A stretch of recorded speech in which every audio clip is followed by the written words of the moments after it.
Bonjour, merci de m'inviter. Merci à Cécile de m'avoir présentée. Et je suis très honorée de revenir après voilà, de nombreuses années d'absence dans cette salle où j'ai pas mal traîné le basket moi-même et où j'ai même travaillé une année à l'USP. Pour vous parler donc, de mon travail de thèse, donc moi je suis psychologue clinicienne, j'ai fait une thèse sur la confrontation à la mort pour les professionnels des soins infirmiers à partir de mon travail clinique, donc de psychologue en EMSP. Je veux bien que tu lances le diapo. Donc, pour vous contextualiser un petit peu cette démarche-là de recherche, l'idée, c'était vraiment de partir de mon ancrage clinique, de ma posture de clinicienne en tant que psychologue en équipe mobile d'accompagnement et de soins palliatifs dans un centre hospitalier intercommunal en région parisienne. Et de cette expérience clinique-là, de vraiment m'ancrer dans à la fois le travail avec les soignants et les soignantes, c'est-à-dire travailler ensemble, œuvrer ensemble à l'accompagnement des personnes atteintes de maladies graves ou en fin de vie à l'hôpital, dans différents services donc, mais aussi du travail auprès des soignants et des soignantes, c'est-à-dire par ma posture de psychologue clinicienne en équipe mobile ou de soins palliatifs, j'ai été amenée à échanger avec mes collègues disciplinaires dans les services, avoir une certaine fonction de soutien psychologique face aux situations les plus complexes et aussi de soutien, d'étayage des pratiques professionnelles. Donc, c'est vraiment à partir de ces racines-là qu'a émergé le projet, dont l'idée de faire quelque chose finalement de cette équipe et de la mienne. Et dans un objectif un peu plus opérationnel de concourir autant que possible à un meilleur soutien des professionnels soins infirmiers. Pour vous dire de moi un petit peu du contexte théorique, donc voilà, je suis partie de ma clinique, puis je suis allée un peu creuser du côté de la théorie pour contextualiser ma démarche. Donc, je me suis située vraiment dans une approche complémentariste, c'est-à-dire de partir de plusieurs référentiels en psychologie, en psychanalyse, mais aussi en sciences humaines et sociales, un peu dans l'idée qu'on n'avance pas seul face à la mort et qu'il y a besoin de plusieurs regards pour composer avec cette question-là. Donc, il y a un trépied théorique voilà, qui fonde cette recherche. Un premier qui s'intitule Le rapport à la mort et l'histoire humaine, avec voilà, un regard un petit peu transversal en histoire, en philosophie, en sociologie, en anthropologie, sur le rapport à la mort en société occidentale. Qui parle aussi du rapport des soignants et des soignantes à la mort aussi, de ce point de vue-là, un peu voilà, multiple en sciences humaines et sociales, avec aussi un focus mis sur des temps forts de l'histoire qui ont été les grandes épidémies et qui, je pense, ont vraiment marqué et structuré le rapport à la mort des professionnels du soin aujourd'hui, jusqu'à finalement la place de la mort dans notre société actuelle, comment est-ce qu'elle est traitée, comment est-ce qu'elle est perçue, voilà, et comment de fait sont accompagnés de la et ainsi que le temps de traitement dans notre société. La deuxième branche de ce trépied-là, c'est voilà, l'idée c'était de se resserrer toujours plus près de la question du sujet qui est voilà, le cœur de notre travail à nous les psychologues en clinique. Donc de considérer finalement la place de la mort dans la vie psychique, donc élément psychopathologique autour du mourir comme processus et de la mort comme phénomène. Donc à partir de la place de la mort dans la vie psychique, avec un peu une mise en tension de différentes théories. Voilà, la mort, est-ce que c'est se séparer du tout? Est-ce que c'est vivre un véritable travail, un processus psychique particulier? Il y a une vraie mise en tension théorique qui est tout à fait intéressante, à partir des prémices freudiens, et là encore jusqu'à nos jours, et aussi la mort de l'autre, comme dirait Harris, c'est-à-dire les processus psychiques liés à la fin de vie chez les proches, de l'annonce de la fin de vie jusqu'au deuil, dans ses dimensions à la fois normales et pathologiques.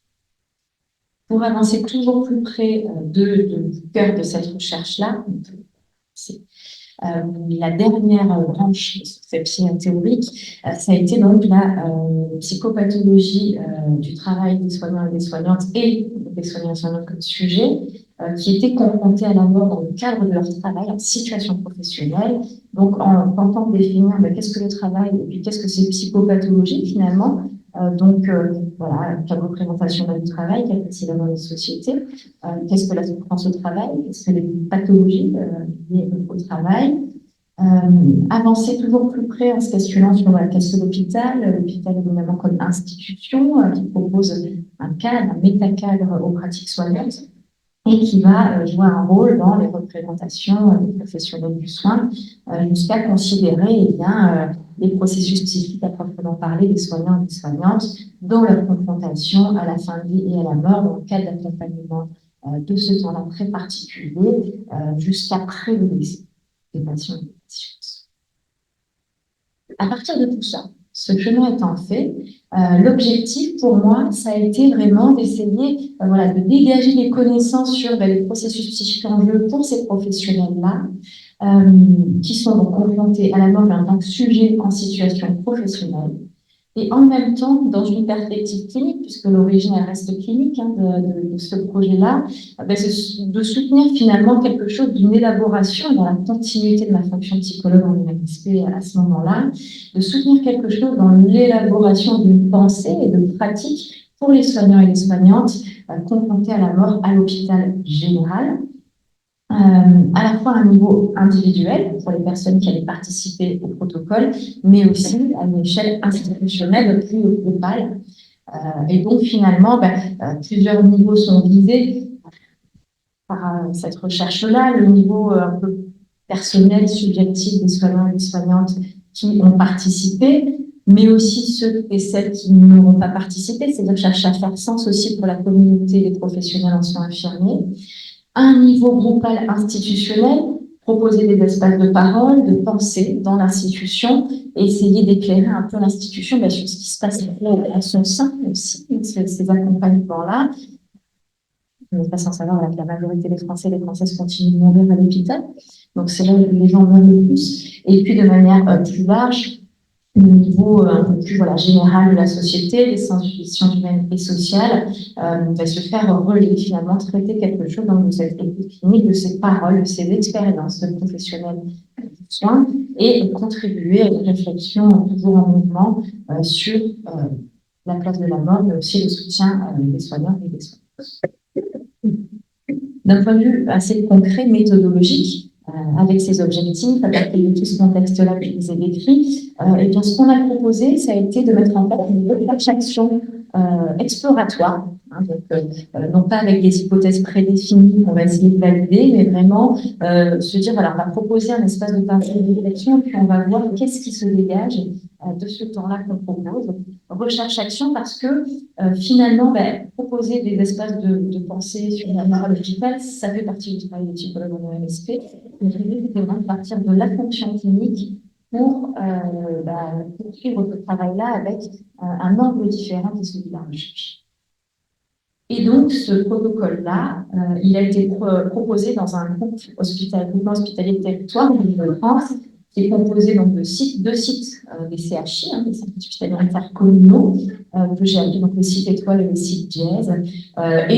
Donc le prétexte, entre guillemets, c'était ce fameux protocole, c'est-à-dire proposer à des AS et des IDE dans des services non dédiés aux soins palliatifs, en lien évidemment avec les partenaires institutionnels qui ont permis de déployer ce projet-là, de prendre un temps pour parler de leur expérience de la confrontation à la mort, le tout médiatisé par le lien universitaire qui permet de faire tiers.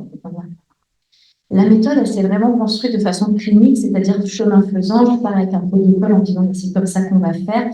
On a tâtonné, on a construit les différents échanges formels et informels dans l'institution et à l'université ont concouru très progressivement à construire la méthode.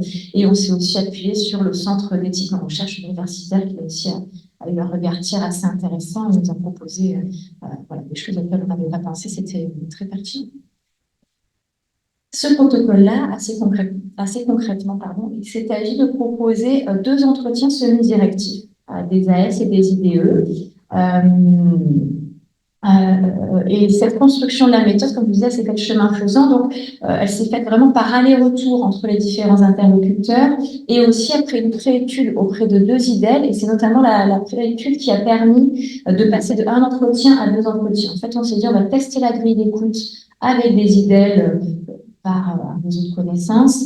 Et c'est vraiment des entretiens extrêmement denses, extrêmement riches, qui étaient matière à beaucoup réfléchir. Et on s'est dit que ça serait intéressant pour donner un temps d'après-coup aux personnes qui allaient participer à la recherche. Donc, ces entretiens-là, on les a proposés aux IDE et aux AS du groupement hospitalier de territoire, qui étaient en poste dans un ou plusieurs services de spécialité médicale hors soins palliatifs, qui avaient déjà eu l'expérience dans l'accompagnement de fin de vie dans le cadre de leur travail et qui étaient volontaires pour participer, excluant les professionnels qui avaient déjà travaillé en soins palliatifs, donc qui avaient une connaissance plus approfondie ou qui étaient titulaires d'une formation spécifique comme un DU par exemple.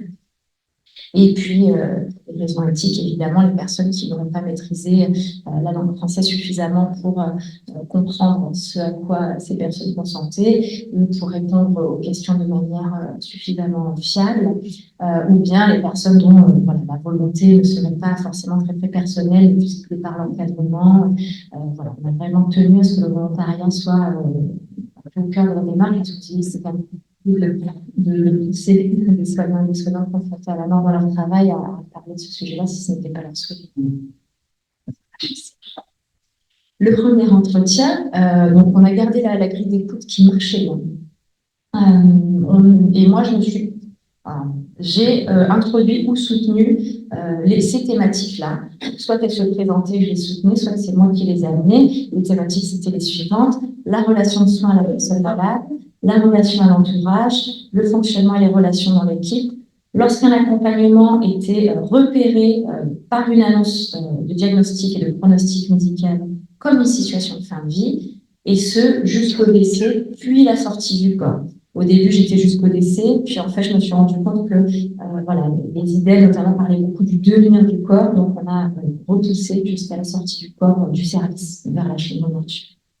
Et puis, on a proposé donc ce fameux temps d'après-coup, 4 à 6 semaines, pour laisser un peu un temps de repos et de maturation en même temps. Et donc, le deuxième entretien proposait une élaboration de l'expérience, de faire un bilan du premier entretien et questionner aussi l'intérêt à participer à l'étude. L'analyse des résultats porte sur plusieurs niveaux. L'idée, c'était d'avoir des regards un peu complémentaires pour pas être vraiment exhaustif avec des données qualitatives, mais en tout cas, voilà, croiser un petit peu les regards sur tous ces discours qui ont été recueillis en entretien, avec d'une part l'analyse du fonctionnement institutionnel autour du déploiement du projet, puisque voilà, c'est une recherche-action dans une institution, donc ça paraissait très important de réfléchir à ce qui allait pu se passer, se mobiliser dans l'institution pendant la recherche. Une analyse des passations avec une présentation de l'échantillon, ça nous a paru très important de subjectiver vraiment les participants et les participantes. Donc, on a présenté les caractéristiques qui se dégageaient comme ça spontanément, voilà, la composition de l'échantillon, et puis une vignette clinique, environ 5 pages par participant ou participante. Une analyse transversale des données, avec dans un premier temps la construction d'une grille d'analyse thématique de contenu, à partir du travail sur les textes retranscrits. Une analyse quantitative de surface, parce que vu que le labeur méthodologique est extrêmement qualitatif, ça n'avait pas beaucoup d'intérêt de creuser une analyse quantitative. On a essayé de voir s'il y avait un peu des choses qui se dégageaient, en tout cas de pouvoir en dire quelque chose. Et là, on a pris les caractéristiques de l'échantillon que je vais vous présenter comme des variables indépendantes.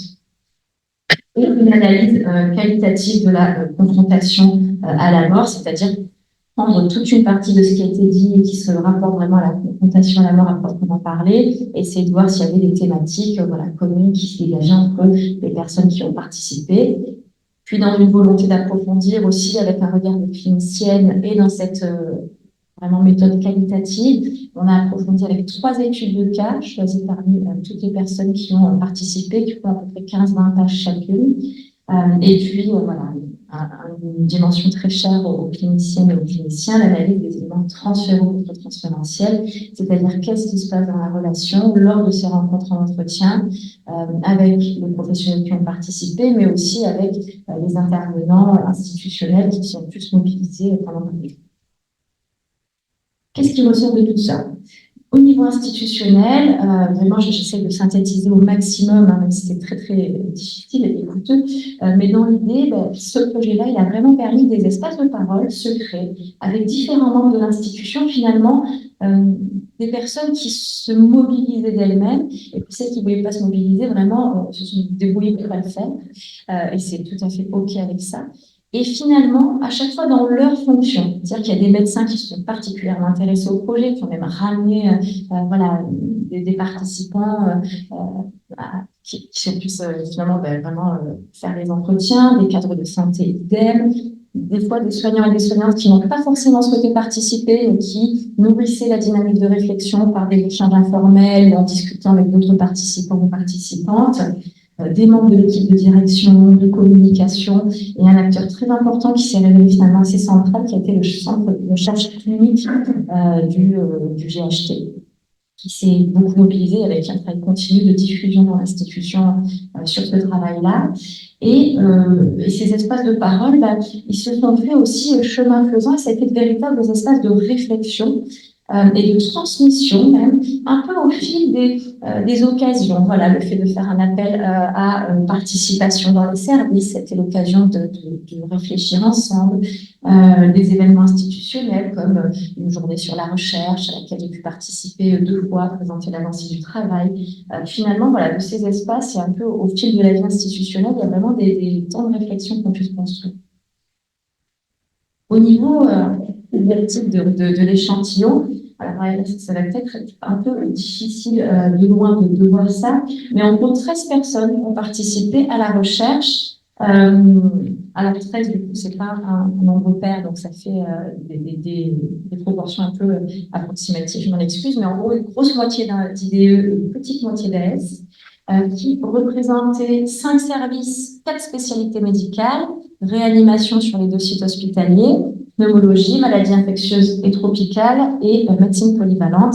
La particularité étant que donc médecine polyvalente, ils sont en bleu, et en fait, c'est un même service où la cadre s'est très très fort mobilisée parce qu'elle était très intéressée, qu'elle voyait vraiment pour ses professionnels, ça pouvait être pertinent, et donc finalement, la constitue, parce que la moitié de l'échantillon est là tout seul. En termes de caractéristiques, il se dégage différents types de parcours. Des personnes qui étaient vraiment dans la première voie professionnelle, première voie professionnelle, des personnes qui étaient dans une conversion, qui a eu un premier métier puis qui étaient devenus soignants, des personnes qui avaient évolué, par exemple, qui étaient passées de AS ou de AP à IDE, et puis voilà, une situation un peu particulière de personnes qui avaient fait un peu tout ça. Il y a eu plusieurs carrières et toute une évolution professionnelle. Il s'est dégagé 3 classes d'âge. On a aussi fait des classes d'âge pour mieux anonymiser les personnes qui ont participé. En gros, les professionnels qui étaient âgés de la vingtaine, classe A, les professionnels qui étaient âgés de la trentaine, classe B, et les professionnels âgés de 40 ans et plus. La personne la plus âgée, je crois qu'elle avait peut-être 54 ans, pour vous donner un petit peu une échelle, classe C. Environ la moitié était dans leur premier service d'exercice. Les autres avaient fait différents services. En termes d'expérience, c'était assez intéressant aussi de voir que finalement, il n'y avait que des personnes qui travaillaient, donc grosse moitié de personnes qui travaillaient depuis moins de 5 ans, et l'autre moitié, c'était plus de 10 ans. Il n'y avait rien entre les deux. C'était vraiment des jeunes professionnels ou des professionnels, au contraire, beaucoup plus expérimentés, avec rien entre les deux. Et les entretiens ont à peu près duré ce qu'on disait 1 heure avec un petit peu plus long pour le premier, et c'est à peu près ce que c'est en deux.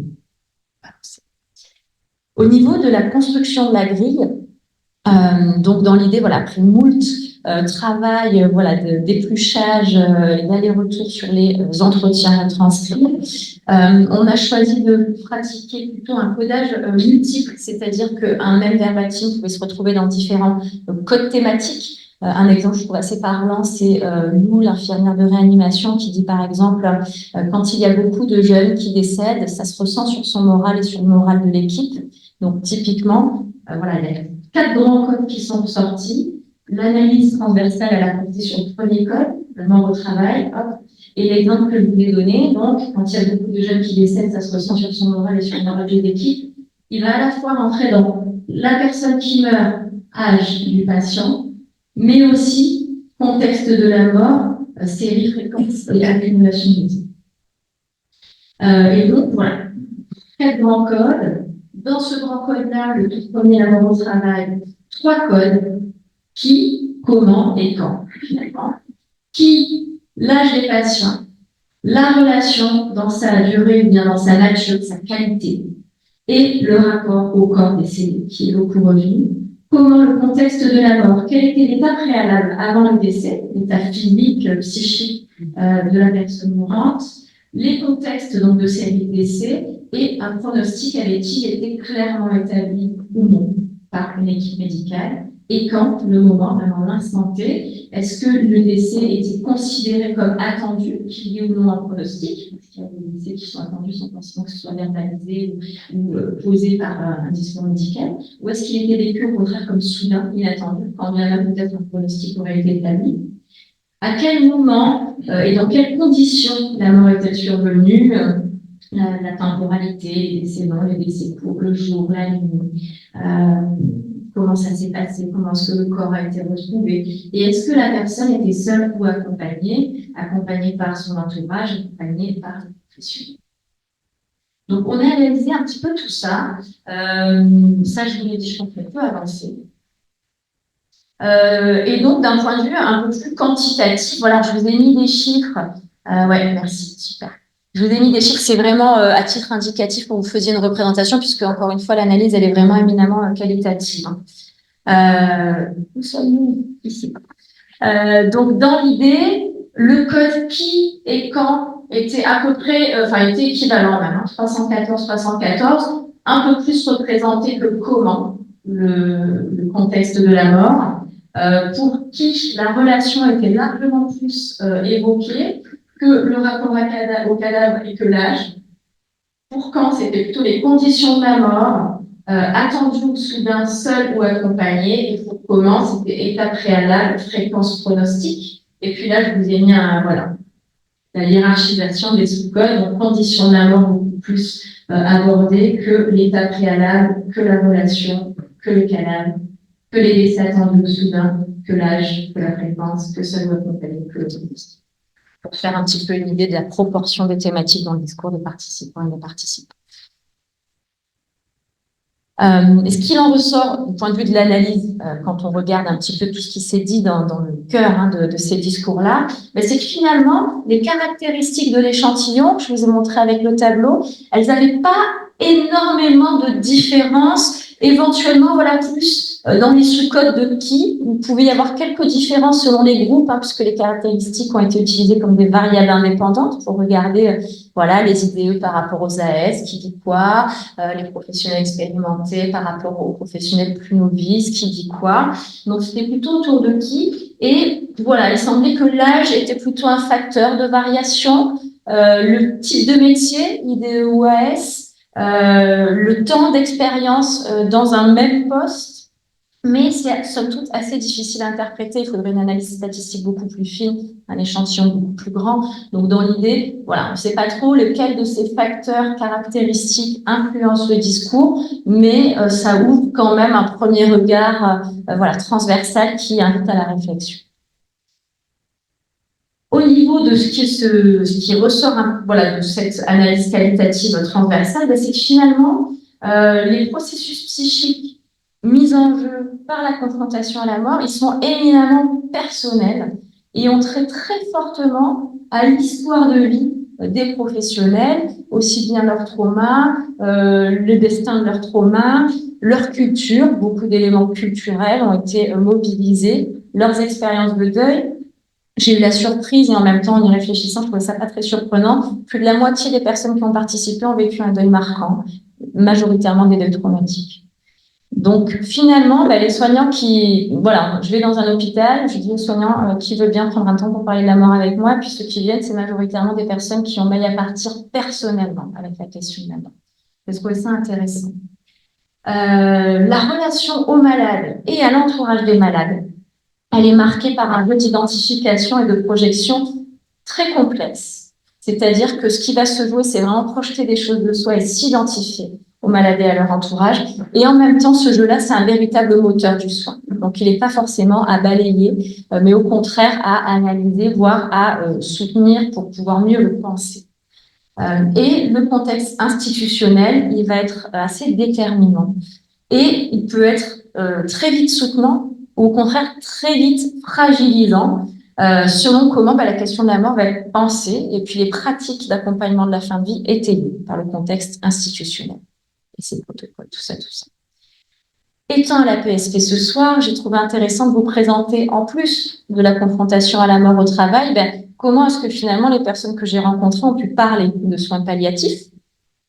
Je dis que c'était quand même le cœur de votre travail et de ce que j'ai fait vous habite. Donc, si on revient mentalement aux 4 grands codes que j'ai présentés, les 4 principaux, il y avait la mort au travail, et puis le deuxième, c'est le travail des soignants et des soignantes. Et si je déplie ce grand code-là, j'ai un code ancrage en soins palliatifs. Et dans mon arborescence, je continue. Les sous-codes qui composent ce code-là, c'est ceci. Soins et pratiques de soins palliatifs, c'est-à-dire des actes d'accompagnement, des soins techniques qui sont posés dans une perspective de soins palliatifs. Valeurs et philosophie qui se réfèrent à soins palliatifs comme mouvance finalement. Les unités de soins palliatifs, des confusions. Alors oui, je vais pas dire très important. Ça, c'est le nombre de fichiers concernés par les codes. Donc, il y a 26 fichiers puisque 13 de entretien. Et ça, c'est le nombre de références. Donc, seulement 5 personnes, mais je trouve intéressant de le relever, qui confondent la notion de soins palliatifs avec les services spécialisés en soins palliatifs et la question de l'accompagnement spécifique des familles dans une perspective de soins palliatifs. Je vous donne des exemples pour un petit peu illustrer, que vous puissiez voir ce qu'il y a à se dire. Pour soins et pratiques, c'est par exemple, une soignante qui dit quand c'est des patients en famille, il y a une LAPTA, se réfère à la LAPTA comme principe spécifique à des soins palliatifs. Ou bien, il faut tenir la main, il faut être là, comme pratique de l'accompagnement palliatif. On l'aide à partir et qu'il soit confortable avec sa famille et dans le respect de son corps, ses croyances et de sa volonté. Encore une fois, comme pratique d'accompagnement spécifique aux soins palliatifs. Valeurs et philosophie, c'est quand même les derniers instants de sa vie. Donc, se référer comme ça à des valeurs un peu fondamentales en soins palliatifs, ou bien des principes très concrets comme l'euthanasie est interdit. Mais il y a quand même le fait qu'il n'y ait pas d'acharnement thérapeutique, et on peut voir aussi un glissement un petit peu de représentation. L'euthanasie vers l'absence d'acharnement thérapeutique. Ou bien encore, réussir à s'arrêter, arrêter d'acharner les patients avec un passage un petit lapsus très intéressant. Donc, ça, c'est des exemples de valeurs auxquelles on puisse référer les soignants et les soignantes. Les USP, c'est une autre prise en charge, une autre façon de voir les choses. Quand même, pour le personnel, c'est une spécialité, je veux dire, pour aimer. Après, je pense que c'est bien aussi d'être dans un endroit spécialisé pour mourir. On sait très bien que là, ils vont être accompagnés, c'est le but, que quelqu'un qui meurt comme ça dans une chambre d'hôpital, parfois ils sont tous seuls. Confusion service et pratique. Par exemple, j'avais pas du tout d'image de soins palliatifs, je ne connaissais pas. Donc là, les soins palliatifs égale le service de soins palliatifs. C'est les accompagnements en soins palliatifs et pas dans des services où on n'est pas formé de base. Ou peut-être même on n'est pas trop censé avoir des accompagnements de ce type. Donc là, la question des soins palliatifs, elle est remplacée dans les USP. Famille et accompagnement, on essaye d'être présent pour eux. Ils peuvent venir quand ils veulent. On leur amène des chaises et des fauteuils. Il y en a qui sont en colère. C'est difficile d'accepter que son proche va partir. Et là, on voit un exemple aussi de projection et d'identification à la famille. Qu'est-ce qui ressort de l'analyse transversale de ces codes-là? C'est qu'en gros, les principes de soins palliatifs, finalement, entre pratiques structurées par des valeurs, c'est plutôt bien ancré dans leur représentation, mais surtout quand les situations sont vraiment repérées comme des situations. La question du confort, d'accéder aux volontés des malades, d'accompagner spécifiquement l'entourage, elle est vraiment au cœur des préoccupations soignantes. C'est très important. Et les USP, c'est souvent des lieux idéalisés dans leur discours, et les représentations finalement peuvent être un caractère assez défensif qui tend à projeter la question de l'amour à l'extérieur de leur service, à l'extérieur de leur pratique. Mais ce mécanisme-là, finalement, il part surtout du dénuement que ressentent ces professionnels face à la confrontation à la mort, mais aussi au regard de leurs conditions de travail. Concernant les études de cas, alors c'est très très dur d'être exhaustif, mais pour vous en dire 2 mots, j'ai essayé vraiment d'approfondir les discours de 3 personnes. J'ai essayé de chercher à la fois des personnes qui étaient assez représentatives de la variété parmi les caractéristiques dont je vous ai parlé. Donc j'ai présenté vraiment l'étude de cas de Tan, jeune infirmière en médecine polyvalente, de Pals, qui est un aide-soignant beaucoup plus expérimenté, qui travaille en pneumo, qui a ce parcours atypique, il a fait beaucoup de choses dans sa vie, et puis après, il est depuis quelques années dans une progression de carrière soignant, aujourd'hui infirmier, et je pense qu'il va s'arrêter là. Et Gwen, qui est une infirmière très expérimentée, Je crois que c'est elle la plus âgée de l'échantillon, qui travaille en réanimation depuis longtemps. Mais c'est une deuxième voie professionnelle qu'elle a pris autour de la trentaine. Ces trois personnes, je pense que ça part aussi de ma clinique et donc déjà d'éléments contre-transférentiels, c'est-à-dire qu'est-ce que ça m'a fait à moi de rencontrer ces gens-là. Je me suis rendu compte que finalement, j'étais beaucoup intéressée à des personnes qui avaient été elles-mêmes endeuillées par des deuils plutôt traumatiques. Et ce fil-là, je le trouve intéressant. Donc, Tan, c'est très particulier. Elle a perdu son père quand elle était étudiante en soins infirmiers. Son père a fait un arrêt cardiaque devant elle. Elle a fait un massage cardiaque à son père. Son père est décédé. Et donc, elle a voulu travailler en cardiologie. Et puis, elle s'est rendue compte qu'elle était en une compulsion de répétition, qu'elle essayait de résoudre finalement la question du décès de son père. Donc, elle a changé. C'est comme ça qu'elle s'est retrouvée dans ce service-là de médecine polyvalente. Et elle est finalement au tout début d'une réflexion sur son deuil à elle et sur comment ça vient se tricoter avec la construction de sa professionnalité et comment en faire quelque chose. Elle est un peu dans une quête sublimatoire. Et d'ailleurs, après la passation, elle s'est inscrite à une formation en soins palliatifs organisée par l'hôpital. Il a aussi perdu son père au début, à un moment de passer son bac, donc vraiment au début de l'entrée dans la scolarité. Et il a décompensé son deuil, c'est-à-dire qu'il a décompensé sur un mode psychosomatique très fort. Il a eu des gros problèmes de psoriasis qui l'ont empêché de faire ses études, d'où ces moult chemins empruntés pour arriver là où il souhaite. Et il est dans quelque chose encore de très défendu par rapport à ça. Il dit non, ce n'est pas un problème, rien n'est un problème. Voilà, c'est quelqu'un qui va beaucoup intellectualiser, mais qui va pas forcément beaucoup élaborer. En tout cas sur ce qui est mobilisé de personnel dans son travail. Et Gwen, c'est une infirmière expérimentée qui aborde ponctuellement dans les entretiens un deuil périnatal ancien, très élaboré, et elle explique même avec une certaine finesse comment son expérience personnelle est un vrai apport lorsqu'elle est amenée en réanimation à accompagner des femmes endeuillées dans un contexte de deuil périnatal. En pouvant dire, par exemple, peut-être que des fois, elles n'ont pas envie de parler. Moi, je dis à mes jeunes collègues, mais si elle n'a pas envie de parler, il faut la laisser tranquille. C'est très intime ce qui se passe pour elle. Et on sent vraiment qu'elle a une prise de recul assez intéressante.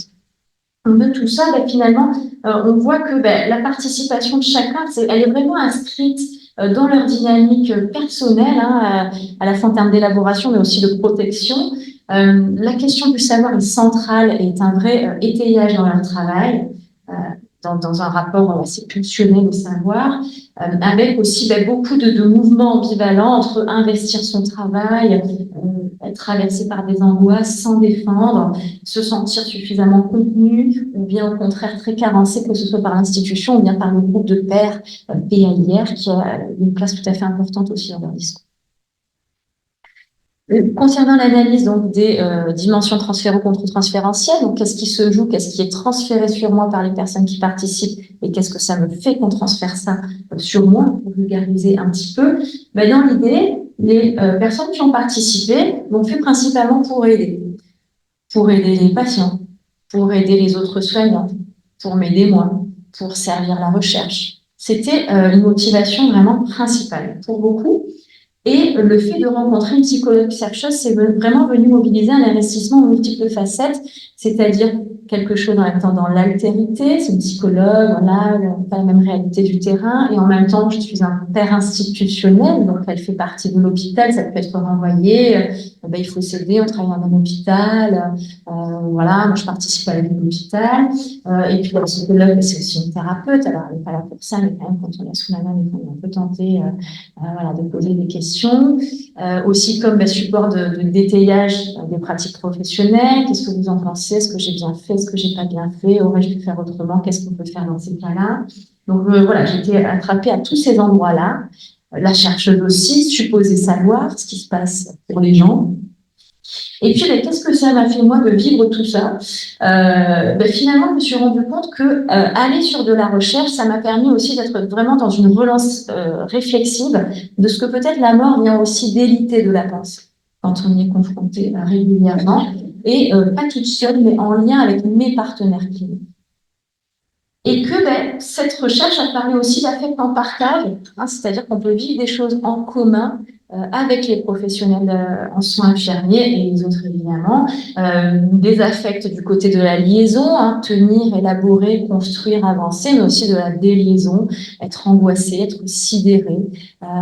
Voilà, ça venait parler un petit peu de tout ce qu'on partage en termes d'affect, et ce qui m'a amené à interroger le fait que finalement, j'avais pris la parole par cette recherche pour la donner aux soignants et aux soignantes, mais que finalement, leur donnant la parole, c'est moi qui l'ai pris pour en dire quelque chose. Et au niveau institutionnel, déjà pour les participants et les participantes, vraiment leur démarche de participer, c'est inscrit dans leur rapport à l'institution très clairement, avec toute l'ambivalence que ça peut avoir. Et il y a eu de véritables effets groupaux, hein, des gens qui sont venus participer ensemble, qui étaient dans une démarche de revendication. Il y a vraiment eu des effets intéressants à ce niveau-là. Et puis en même temps, l'institution qui joue le jeu finalement de cette recherche, même si c'est pas l'unanimité, même si c'est pas tout de concert, eh bien, finalement, elle essaye de se mettre au travail et de faire quelque chose sur cette question de la mort qui se passe à l'intérieur d'elle-même.